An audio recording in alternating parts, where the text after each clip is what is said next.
Estamos de volta, hoje conversando com Cid Torquato, secretário municipal da Pessoa com Deficiência, sobre a política municipal para a garantia, proteção, ampliação dos direitos das pessoas com transtorno do espectro autista e seus familiares. Cid, nós encerramos o primeiro bloco falando a respeito da necessidade das pessoas estudarem na mesma sala. E você falou de uma forma magnífica que a inclusão começa aí, começa na escola, onde todas as pessoas, a diversidade humana tem que estar junto. Mas no caso de uma necessidade, a pessoa com transtorno do espectro autista, ela pode ter um apoio a mais, uma escola especializada ou um professor especializado, ela tem direito a isso? Então, cada vez mais os professores estão se capacitando, daí tem o segundo professor, que é o estagiário, né?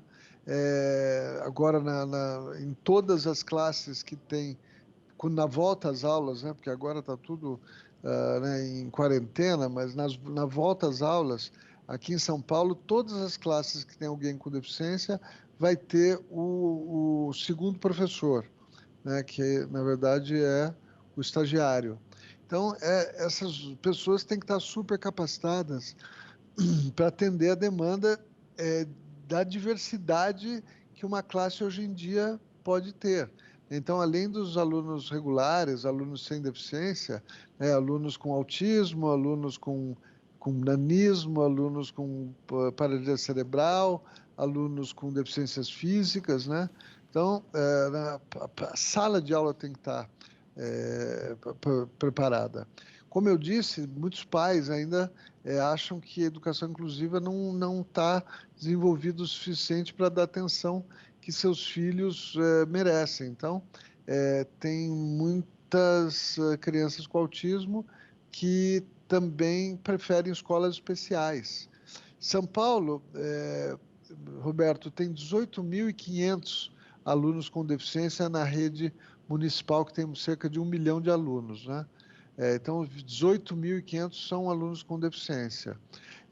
Desses, a esmagadora maioria estuda em classes inclusivas. Só cerca de 600 e poucos alunos estudam em classes especiais. São mais ou menos 500 e poucos alunos das EMEBs, que são as escolas bilíngues, e 100 e poucos alunos surdos cegos, pessoas com autismo e por aí vai, que estão, pessoas com deficiência intelectual, que estão em escolas especiais com convênio com a prefeitura. Algumas delas, inclusive, por força de ordem judicial, né? Você tem né, muitos juízes dando sentenças aí equivocadas sobre educação inclusiva, sobre onde a criança deve ir ou não ir. Então, né, a máquina inteira da educação da cidade de São Paulo está voltada, né, com uma exceção muito pequena, está voltada para o ensino inclusivo. Você falou a respeito de início, todo início é difícil, mas você citou uma coisa que um futuro muito breve vai melhorar bastante. Por exemplo, esse segundo professor, geralmente estagiários, quando eles assumirem as cadeiras, eles já estarão super bem preparados para tocar uma classe, não é isso? Quer dizer, além de estar o segundo professor na sala ajudando, você está treinando uma nova categoria de professores. Claro, a educação inclusiva vai ser, né, ao longo dos anos para frente, algo que vai evoluindo ano a ano, né? É uma descoberta para muita gente e é um laboratório vivo, né? Você vai desenvolvendo e vai aprendendo com aquilo e vai melhorando o que você está oferecendo em termos de ensino para os alunos de um modo geral. Então, é um aprendizado muito rico.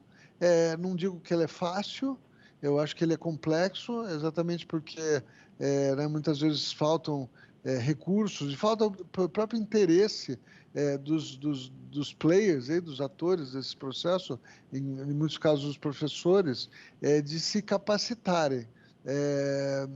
Em geral, não.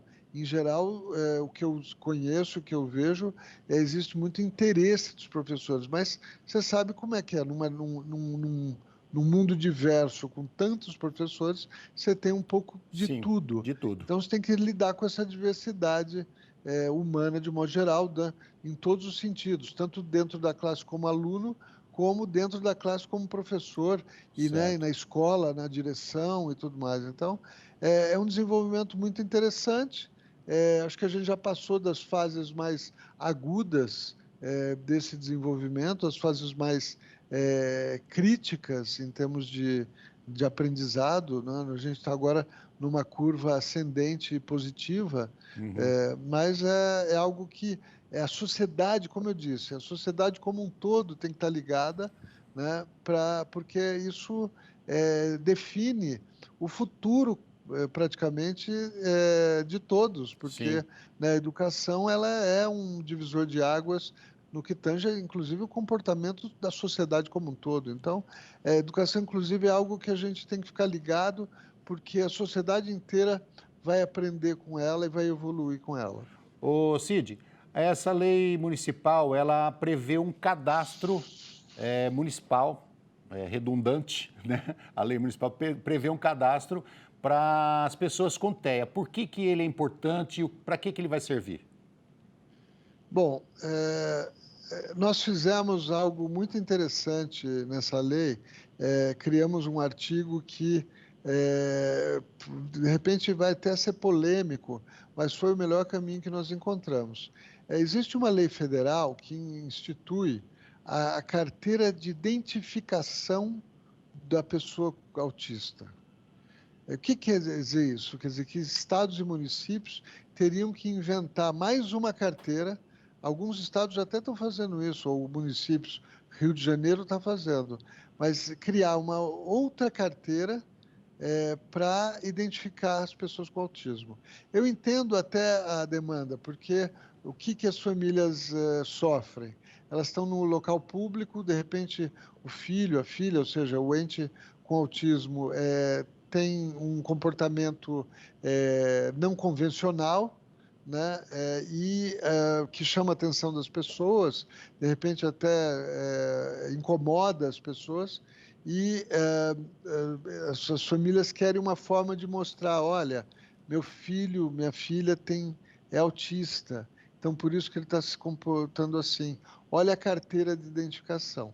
Bom, mas nós estamos num momento onde a carteira de identidade ela foi criar, evoluiu para reunir todas as informações que você tem, né, CPF, outros documentos. Ela, principalmente agora com formato digital também, ela contempla todos esses campos para você ter tudo na carteira de identidade. Não faz sentido criar outra carteira. Então, um dos artigos dessa nova lei, que eu acho um artigo extremamente sensato, ele diz, olha, para efeitos da lei federal número tal, que eu não me lembro qual é, que é essa que institui a carteira de identificação, no município de São Paulo, a carteira de identificação vai ser a própria carteira de identidade. Carteira Então, nós única. estamos... Carteira Racional. única, É racional. nacional. Inclusive, pode o símbolo, tem os símbolos da deficiência que podem ir hoje em dia na carteira já. Então, nós estamos falando com o pessoal do Poupa Tempo para que esse fluxo e essa demanda dessa carteira seja melhor, ou seja, melhor encaminhada do que está hoje.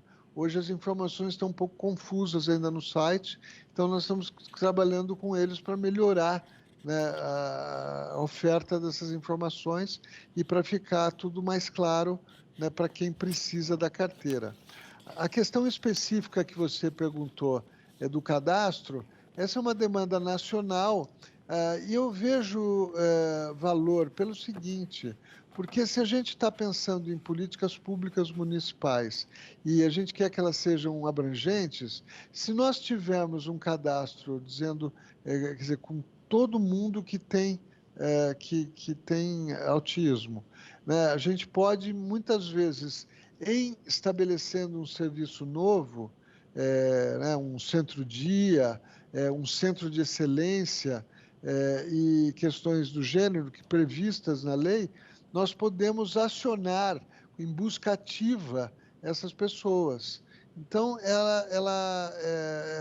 ele tem seu papel. Tem gente que reclama dizendo que pode ter algum impacto na questão da proteção de dados, da privacidade das pessoas, mas eu vejo, em termos de políticas públicas, como algo positivo, né? Como eu disse, para que a gente possa identificar, entrar em contato e, muitas vezes, fazer busca ativa dessas pessoas para participarem dos programas que a Prefeitura lançar.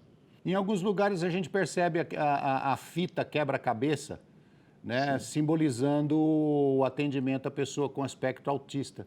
Por que é importante que cada vez essa fita seja mais divulgada, que as pessoas conheçam, e o treinamento para quem está usando a fita, no local onde está colocada essa fita, se o treinamento já está adequado? Boa pergunta. Nós temos ainda muito que aprender com relação ao autismo, a sociedade como um todo. Então, é um tema muito pouco falado, muito pouco discutido. Né, a gente não sabe, de fato, né, não conhece, não tem conhecimento amplo sobre a questão como sociedade. Então, é importante que a sociedade conheça. Para quê? Principalmente para respeitar. Né, para quem tem entes com autismo em casa, para que conheça seus direitos e conheça os serviços oferecidos pelo poder público para atender as demandas desse público. Então, o conhecimento, né, é fundamental, você sabe disso. Então, é muito importante que as pessoas conheçam, a partir desse símbolo,